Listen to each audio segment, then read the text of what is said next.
Welcome back to Capital Connections. We're going to hear Carly Fiorina's opening remarks at the Salt Hill Pub in Newport, New Hampshire.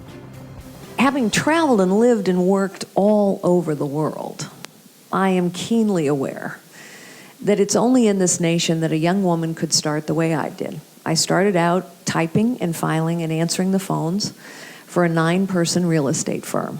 I had no idea what I was going to do with my life. I had a degree in medieval history and philosophy. Highly educated, all dressed up, nowhere to go.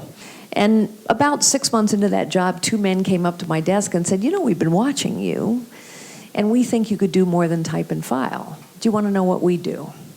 And that started me on a journey towards business. I went up in the corporate ladder because people kept taking a chance on me. I didn't have a plan to become a CEO, but I discovered I liked challenges and I ran to problems, and every time I ran to a problem, I would find people who knew how to solve it. It's just they'd never been asked, and I would ask them.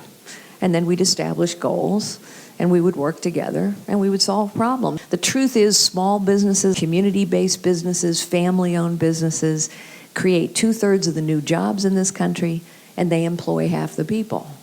And so what we're doing today, one of the reasons we're destroying possibilities for people is we're now destroying more of those businesses than we're creating.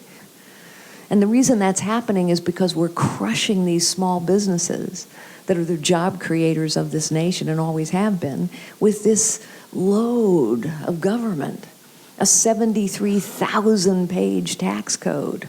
The truth is, we're destroying possibilities for too many people in this nation because we are tangling their lives up in webs of dependence instead of encouraging them to move forward in their lives, and because we're destroying too many small businesses that create possibilities for most Americans.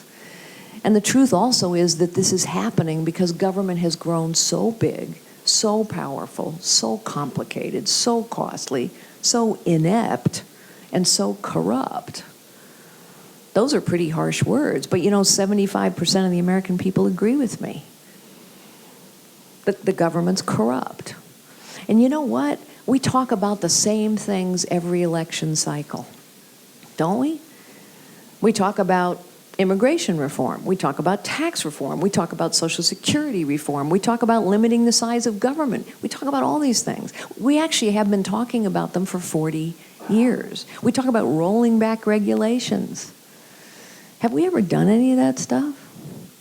Truth is, every government agency has gotten bigger and bigger every single year for 40 years. The truth is, we are now a nation of rules, not a nation of laws. Think about all the rules that roll out of Washington. And who are these rule makers? Who are these people? They're not elected. They're not accountable. They're bureaucrats rolling out rules, but those rules crush. Well, remember the scandal at the VA? Of course you do. Remember in Arizona? And we learned that veterans had died waiting for appointments, and that bureaucrats at the VA cooked the books so nobody would find out. And the American people were so outraged by this revelation that they put enormous pressure on the political process. They flooded the offices of congresspeople and senators with emails and messages. And what happened? As a result of this pressure, actually something happened. A bipartisan bill was passed in 3 short weeks. It flew through the Senate, 99-0. President Obama signed it, and the bill actually said something quite extraordinary. It said that you could fire the top 400 senior executives of the VA if they didn't do their jobs. Wow, a breakthrough. Sounds like kind of a good idea all throughout government, that there ought to be consequences for non-performance. Sadly, the pressure abated, and only 1 person has lost their jobs. Let me just tell you that one of the things we have to do to cut government down to size and hold it accountable is to actually know where our money is being spent, right? Wouldn't that be helpful? Wouldn't it be helpful to go from a 73,000-page tax code to a 3-page tax code? Wouldn't it be helpful to actually reform the VA? I mean, really reform it? Wouldn't it be helpful to actually get a bill passed that said we're going to ask every single agency to justify every single dollar every single year? That's what zero-based budgeting is. Did you know that there's a bill sitting on the House floor right now that would do that? So I will close with something Margaret Thatcher once said.